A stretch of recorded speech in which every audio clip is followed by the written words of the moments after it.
On political graphs, the very upper right section is usually dedicated to a strange man with a tall peaked cap decorating his head. Those who aren't well read in their history will often ignore this man and look around at the more moderate leaders in the quadrant such as de Gaulle and Churchill.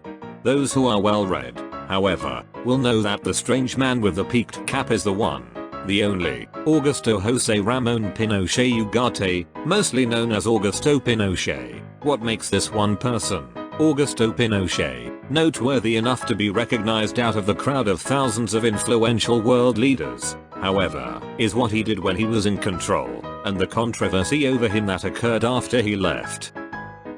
Before one can deconstruct Pinochet's rule, however, one must become familiar with Pinochet as a man. Augusto Pinochet was born on the 25th of November in the year 1915, just as the First World War was reaching its peak intensity. His parents were of French descent, being from the provinces of Brittany and Aquitaine, and raised him as a Roman Catholic. Always being a militaristic kind of person, however, Pinochet entered military school at a young age and, transferring directly from the school into the Chilean military, reached the rank of major by the time he was 38 in 1953. By then he was already married to his lifelong wife, Lucia Hiriart Rodriguez, with whom he had 5 children. Continuing his regular military scheme of climbing up the chain of command, however, by the early 1970s Pinochet's career started to skyrocket. He became Division General in 1971, General Chief of Staff of the Army in 1972, and finally, Commander-in-Chief of the Chilean Army in 1973 as a result of the retirement of General Prats, who had previously occupied the position. What was really problematic about this promotion, however, was that it was President Salvador Allende who had promoted Pinochet. In fact, it is so problematic that one may ask if you have ever heard the tragedy of Salvador Allende the Wise. After all, it is not a story that the Europeans would tell you. It's a South American legend.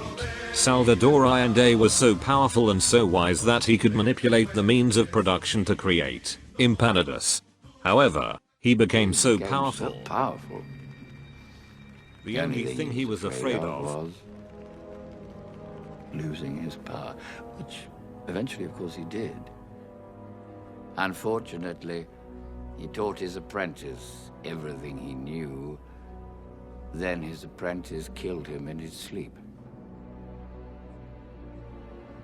Ironic. He could save others from death, but not himself.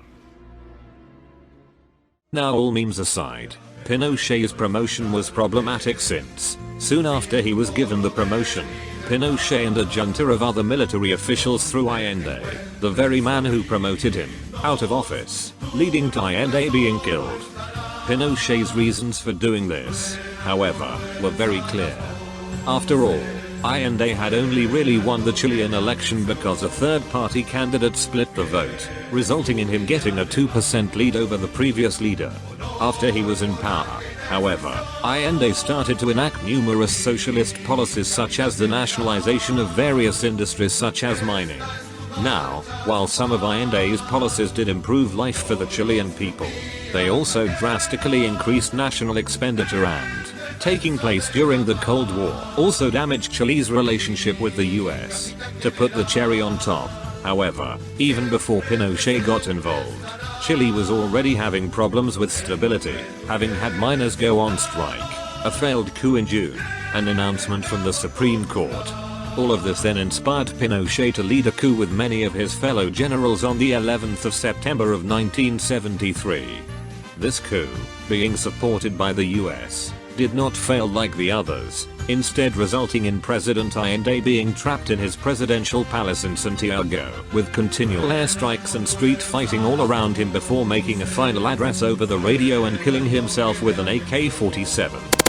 After this, Pinochet made sure that he quickly consolidated power around himself, arresting thousands of people of whom he found to be a threat to him and Chile's stability. Most of these people, of course, were either communist or socialists who had supported Allende and may have possibly tried to oust Pinochet later on.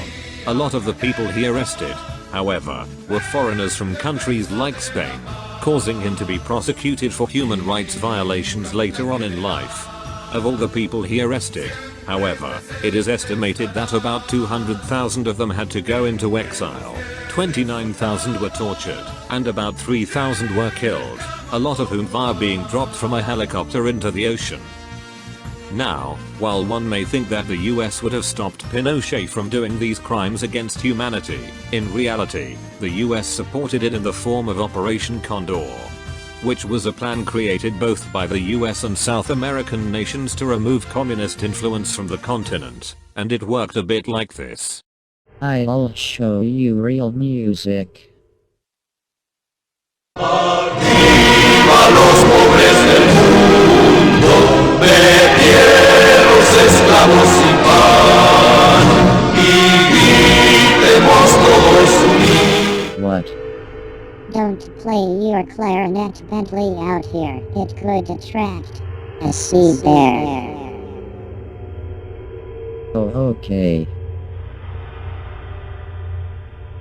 ¡Viva la Internacional! Removamos todas las ramas que nos impiden. Ah, I knew it. There is no such thing as a sea bear. Santiago. Oh no.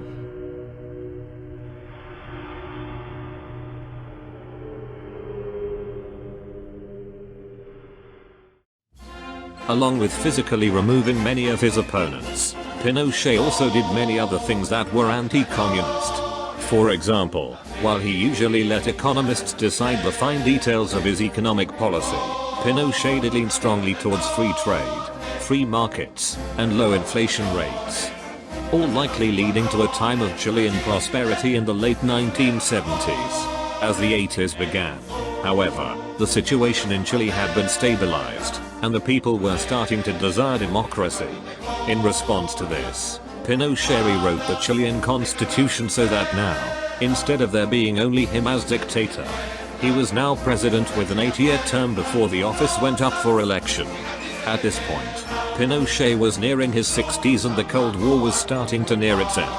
So, holding up the constitutionally mandated election earlier than necessary, Pinochet lost 55-43, resulting in another election between two other candidates taking place, thus eventually leading to Patricio Aylwin taking his place in March of 1990. At this point, however, Pinochet wasn't totally out of power since, as mandated by the constitution he wrote, Pinochet was still the military leader of Chile and could also fall back onto a senator for life position given to former presidents. As military commander he stayed until 1998 when he finally stepped down and entered his final stage of power as senator for life. At this point, however, the Cold War was long over and people started to feel differently about South American dictators. This manifested itself in 1998 when, while visiting London, Pinochet was arrested by the Brits after the Spanish requested that he be prosecuted for torturing Spanish citizens in Chile. As a result of this, the USA was forced to disclose their connection in Operation Condor, working to Pinochet's disadvantage.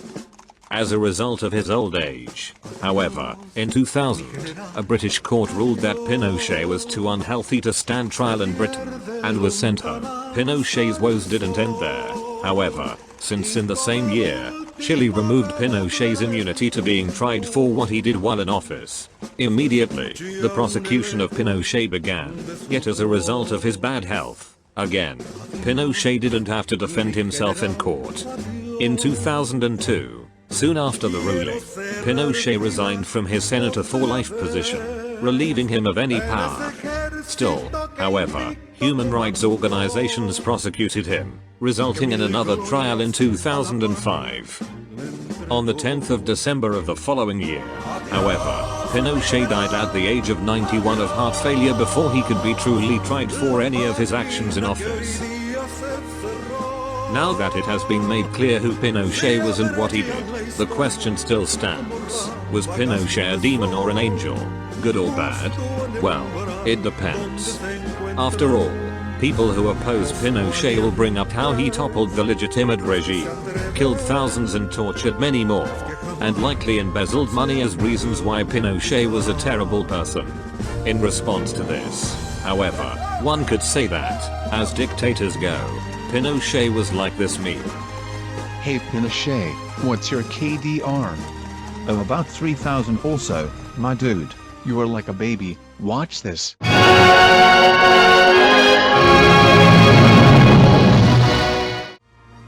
Now, as for people who support Pinochet, they will say that Pinochet turned his country from an unstable, economically struggling country into one of the most prosperous nations in South America, thus justifying his actions. After all, as Napoleon said, he who saves his country violates no law.